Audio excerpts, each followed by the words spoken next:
Alright, welcome back to Who's the Fucking Mean Girl Now?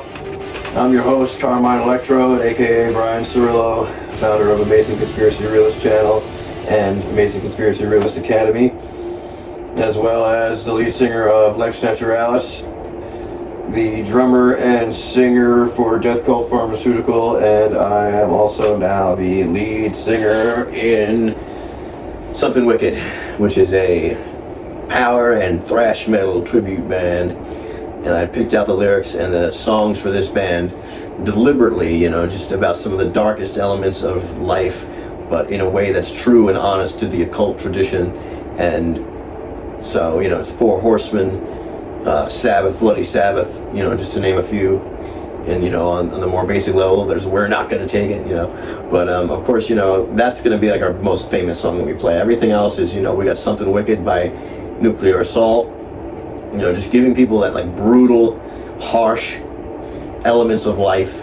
Danzig, Am I Demon, dealing with like split personalities and the battle between good and evil as it rages in the inner and outer world.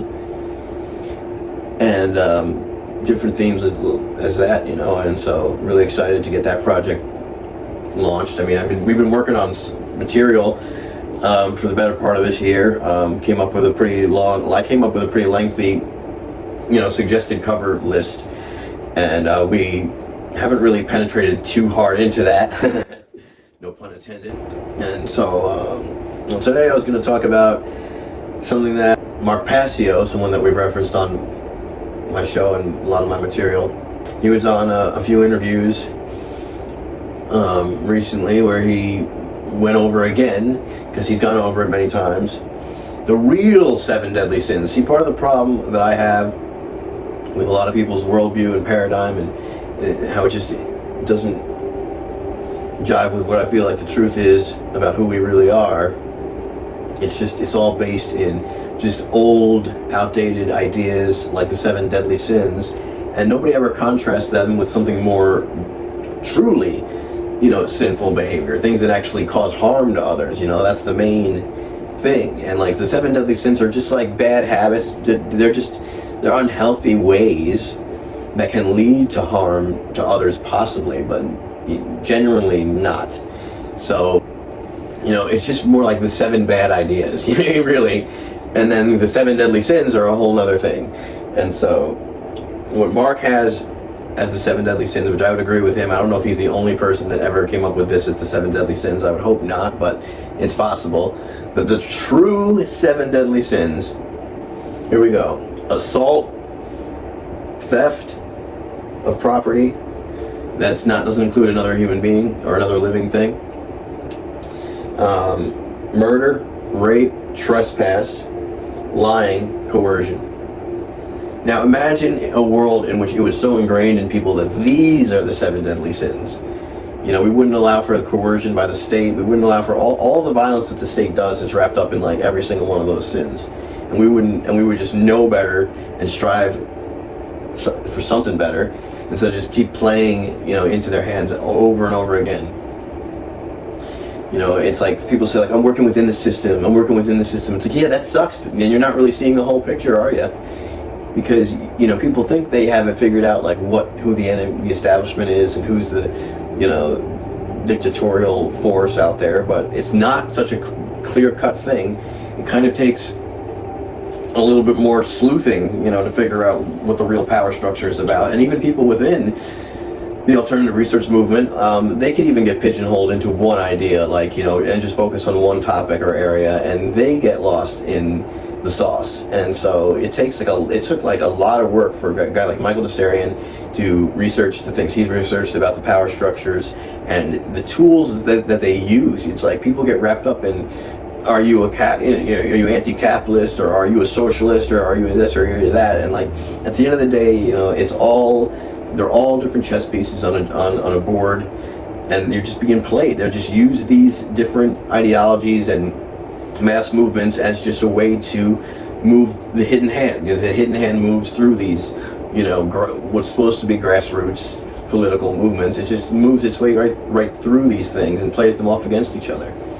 And I've even had people say to me, like, mainstream-minded people, Democrats, or liberals or whatever, they'll say, it's just like, I just think that, you have a lot of great ideas, and that like sticking with the talking points is really going to help other people to connect. Sticking with the talking points that you're given, in your political playpen.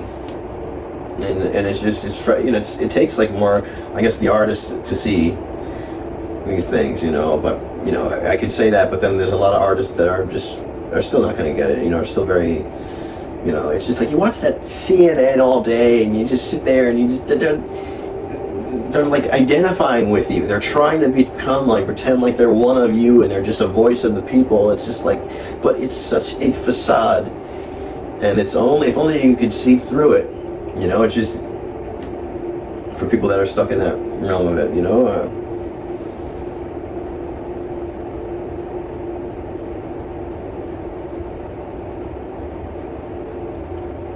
And so like all of these sins involve theft in some way.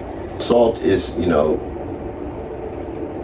is taking away someone's bodily autonomy, causing harm to them, taking away their ability to function, if you like break their leg or something. And then an assault is like, we're talking about something that's not a case of self-defense, where it's a case of just pure aggression and it's an outright attack. And it's like, it's not saying, that we shouldn't live in like a society that's prepared for that. Like, I don't want to be like naive and say like, oh, like, pacifism all the way, like violence never happens and stuff. It happens, so you need to be ready for it. But the idea, but that doesn't mean that the act of doing it still constitutes a sin, a wrongdoing.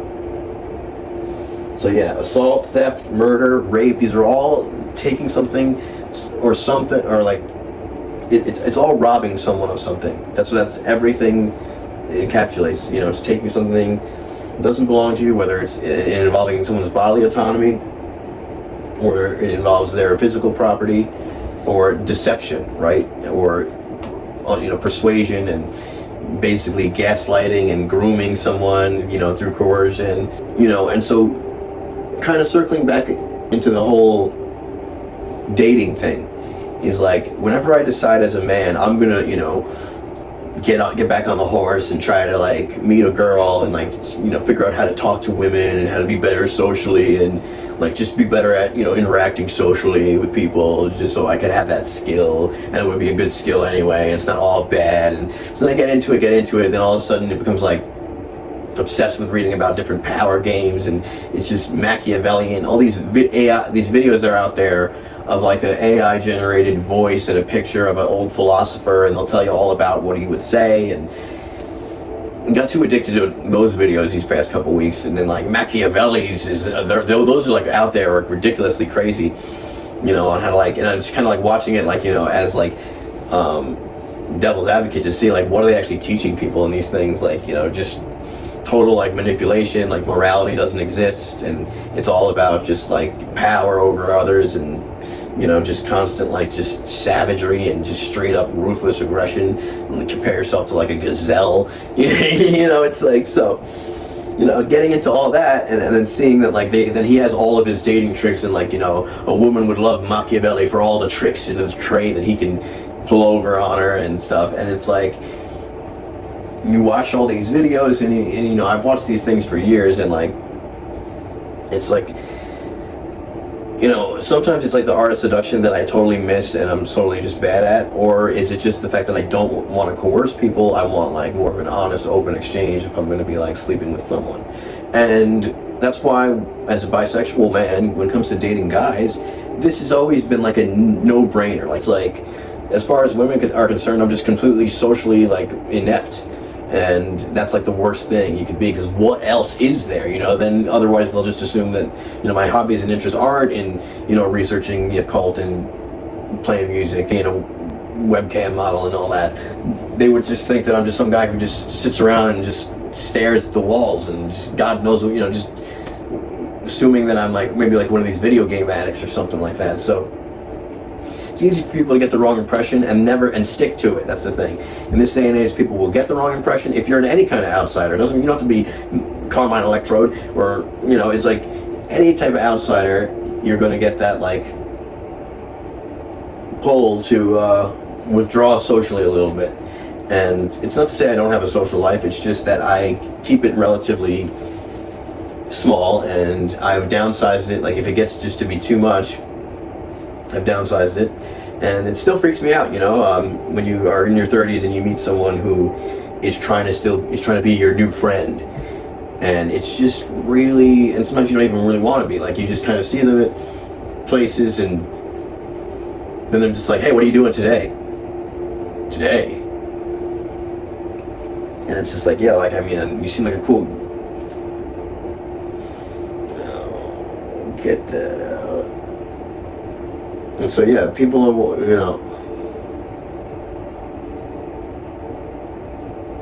So it just seems like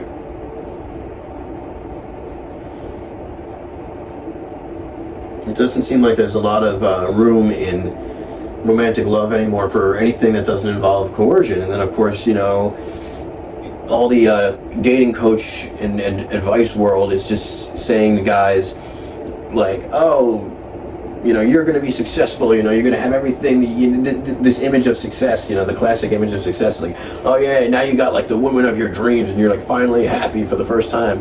And then, like, they don't ever say like what happens after that. It's like the divorce rate is still super high. Like, there's still like no interest in like relationships or lasting relationships. And even people that I've known who they've been in open relationships for decades, and like they barely even see that other so-called partner. Like, they're just like a mystery person after a while. It's like, you let so many people into your bed, and it's just like a big party, and it's just like eventually it's just like your mate there just gets lost in the sauce. That's the second time I said that this broadcast. Well, whatever.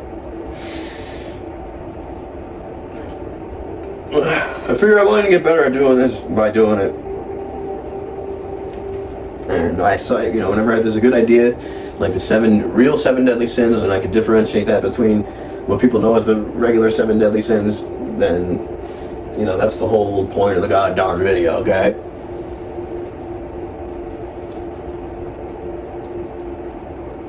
And so, one of the biggest evidences that kind of struck me, because I really I had a very nasty, naughty thought, because, I figure, well, if I'm going to be going out and, trying to score some of these crushes I got of cisgendered women, okay, because that's who I'm attracted to, then I was like, okay, well, I guess I could try some of these techniques just to get my foot in the door, because otherwise nothing happens. That's what women who are watching this will not understand, is that you think that the guys who are being themselves are doing the technique. You think the guys that are doing the technique are being themselves, but it's the opposite, only the technique is designed to draw you in psychologically and subconsciously. And there's like a fine line between the art of actual seduction that's like enticing and like the manipulation part of it. And some of these videos I watched, like, they do, I'll put some links below, I guess.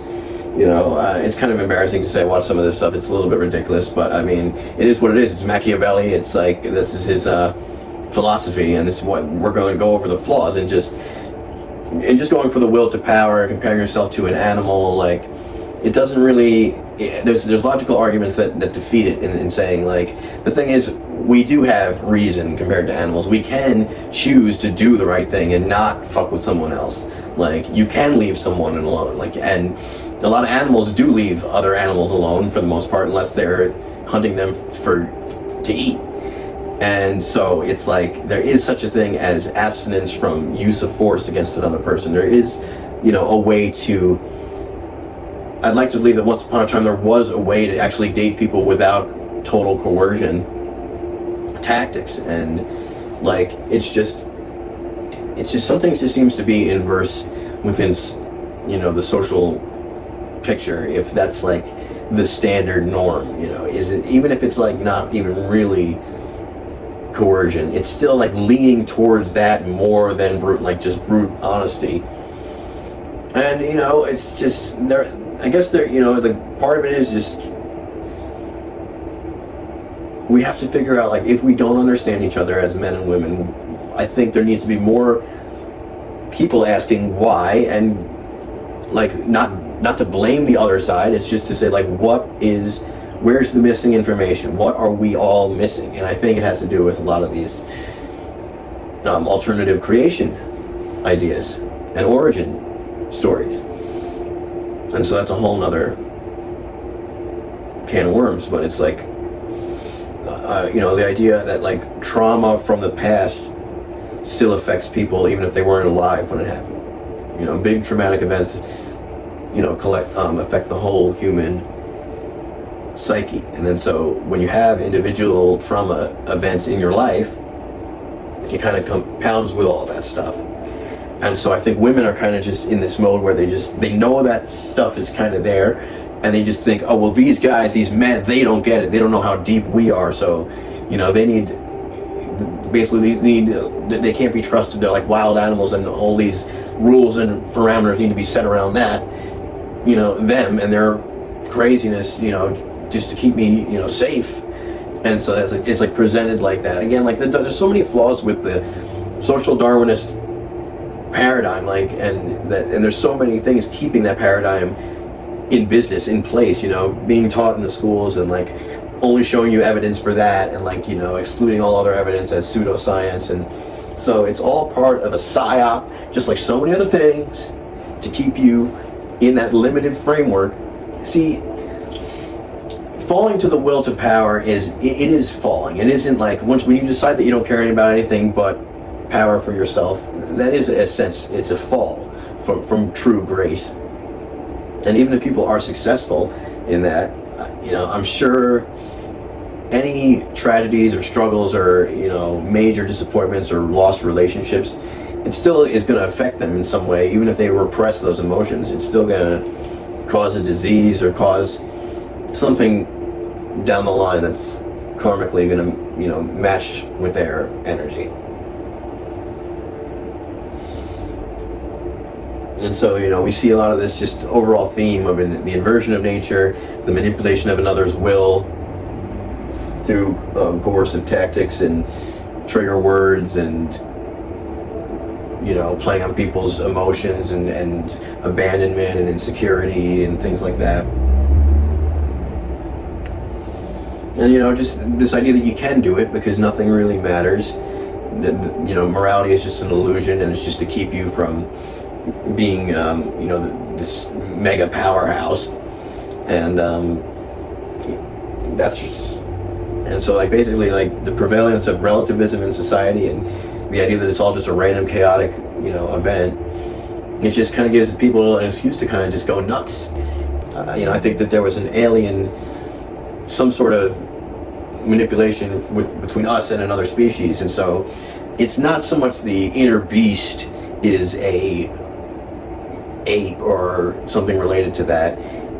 It's more like, could be like an extraterrestrial from another world, and you're kind of just letting this malignant like ET within you just go crazy with the obsession with with science, and physical matter, and just like totally getting overly intellectual and like overcritical of things, just total left brain imbalance, without like ignoring anything creative.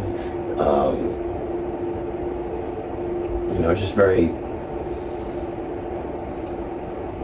stuck in a very like that. Just in his root, ruthlessness is the highest form of consciousness. It's like that's where you want to be, and it's if anyone can't see that that's inverted, I think people can see it, but they just accept it. They're like, it's inverted, but it's just the way things are, and they don't really differentiate, like, is it just the way things are in society, or is that actually nature? And like, well, let's compare ourselves to the animal kingdom, and then say that's the reason.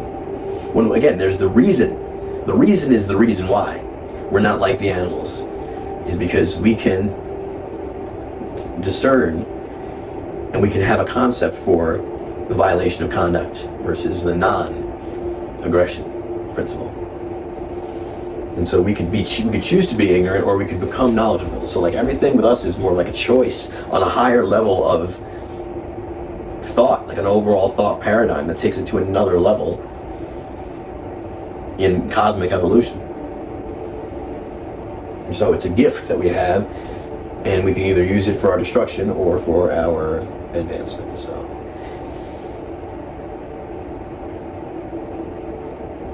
And so I think recognizing that the 7 deadly sins that we have carved out here, assault, theft, murder, rape, trespass, lying, coercion, they all center around the idea that these things cause harm to other people, and they are all a form of theft in some way. So that's something to keep in mind. Well, that's all really the time I had here on Carmine Electrode channel. Yeah, folks, probably going to be bringing back some old Amazing Conspiracy Realist channel shows and broadcasting on there. I had a series called De-Occulted where I go over various works such as books, movies. I've done interviews with other researchers and healers and all kinds of really cool people. And I want to get back into that here and there.